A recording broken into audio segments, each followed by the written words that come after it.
March 19th, 2026. After yesterday's revelation that the Department of Justice, or DOJ, is blocking the release of a memo related to a drug enforcement agency investigation into sex trafficker Jeffrey Epstein and 14 co-conspirators, Attorney General Pam Bondi added more evidence to the idea that the DOJ is engaged in covering up the relationship between members of the Trump administration, including President Donald J. Trump himself, and Epstein.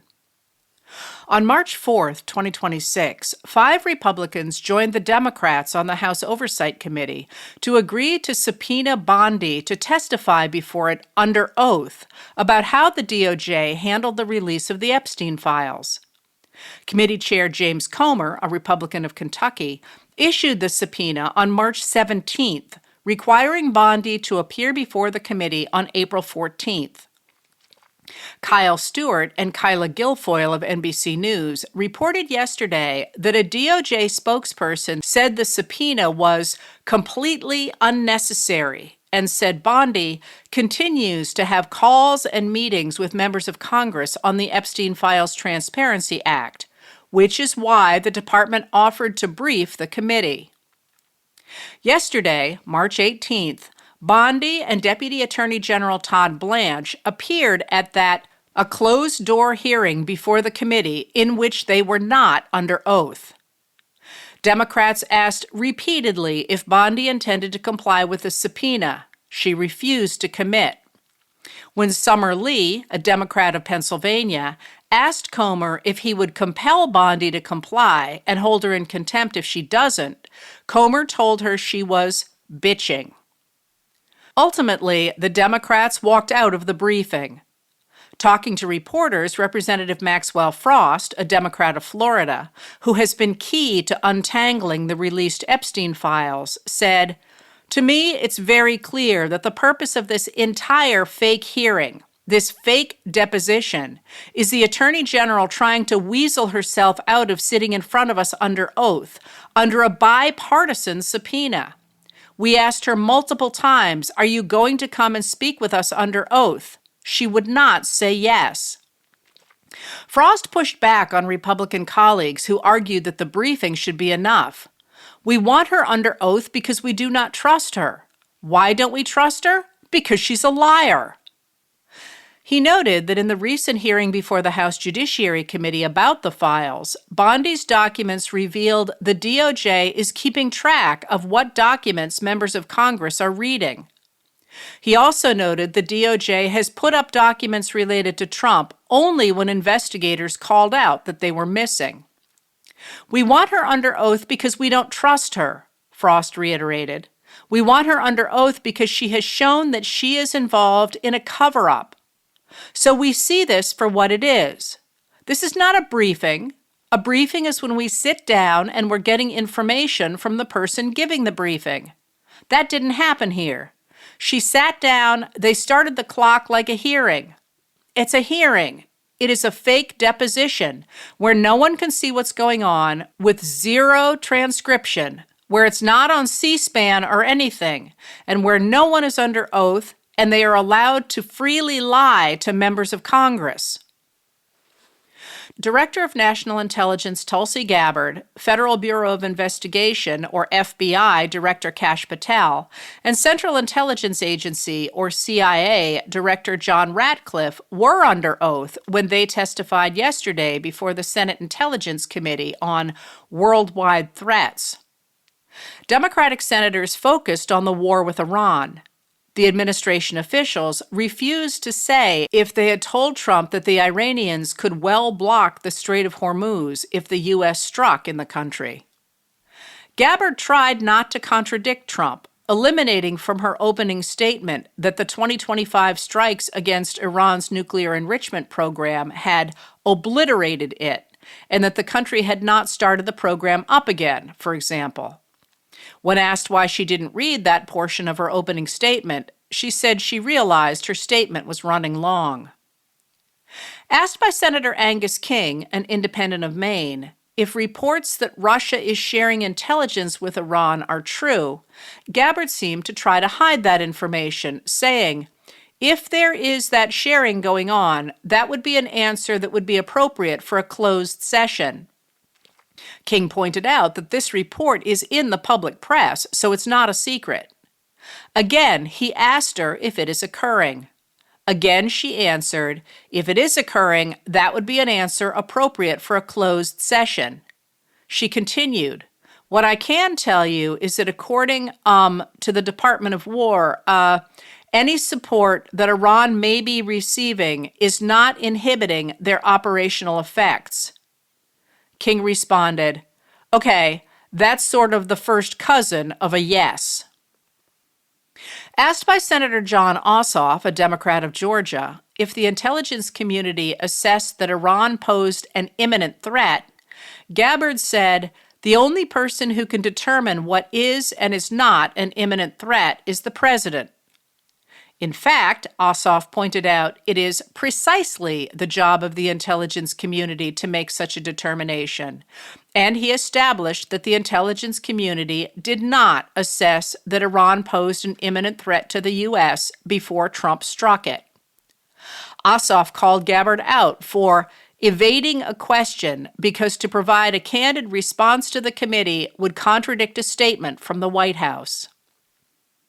In response to questioning by Senator Ron Wyden, a Democrat of Oregon, FBI Director Patel admitted that under Trump, the government has been buying information on Americans from private companies, buying location data derived from internet advertising. Wyden noted that in 2023, FBI Director Christopher Wray testified that the FBI did not buy that information, although it had done so in the past. Asked if the FBI was still using that policy and if he would commit to keeping the FBI from buying that data, Patel answered, we do purchase commercially available information that's consistent with the Constitution and the laws under the Electronic Communications Privacy Act, and it has led to some valuable intelligence for us. As Robert Mackey of The Guardian explains, if law enforcement officers want to get location data directly from cell phone companies, they have to go to a judge for a warrant. But government agencies are trying to get around the Fourth Amendment requirement for those judicial warrants by buying that information directly from private data brokers. Wyden has always strongly opposed surveillance of Americans. He posted, Kash Patel refused to deny that the FBI is buying up Americans' location data. This is a shocking end run around the Fourth Amendment and exactly why we need to pass real privacy reforms now.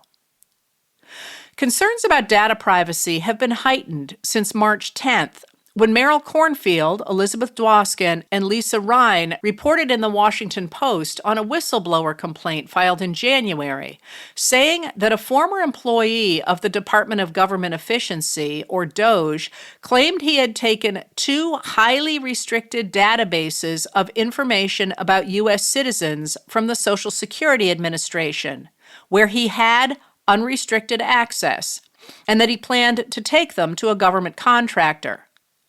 Those files included the Social Security numbers, birth dates, place of birth, citizenship, race, ethnicity, and parents' names of more than 500 million living and dead Americans. According to the whistleblower, the person with the files said he needed help transferring the data from a thumb drive to a personal computer in order to sanitize the data before using it at his new job. When another colleague refused to help, citing concern about breaking the law, the person with the information allegedly said he expected that Trump would give him a pardon if he needed it. In January, Cornfield reported in the Washington Post that after another whistleblower complaint, the administration admitted to a court that the Social Security Administration had discovered that a DOGE employee had entered into a secret agreement with a political group, promising to share Social Security data in order to overturn election results in certain states. Cornfield reported that the Social Security Administration also acknowledged that DOGE employees had used an unofficial third-party service to share data with each other, and that the Social Security Administration had been unable to access it. University of Virginia privacy law expert Danielle Citron told Cornfield she was flabbergasted. If that information is shared willingly and knowingly, and they are sharing it without the reason they collected it, it's a violation of the Privacy Act. At the time, the top Democrat on the House Social Security Subcommittee, John B. Larson of Connecticut, and the Ways and Means Committee's ranking Democrat, Richard E. Neal of Massachusetts, said that the DOGE appointees engaged in this scheme, who were never brought before Congress for approval or even publicly identified, must be prosecuted to the fullest extent of the law for these abhorrent violations of the public trust. A DOJ official told Cornfield then that the department was not currently investigating DOGE. The Social Security Administration Inspector General is investigating the new whistleblower complaint. Yesterday, Noah Robertson, Jeff Stein, and Riley Beggin of the Washington Post reported that the Pentagon, under Secretary of Defense Pete Hegseth, has asked the White House to approve a request for more than $200 billion to fund the Iran war. Hegseth confirmed the request today, explaining, "It takes money to kill bad guys."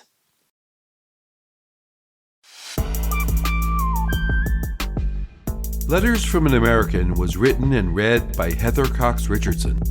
It was produced at Soundscape Productions, Dedham, Massachusetts. Recorded with music composed by Michael Moss.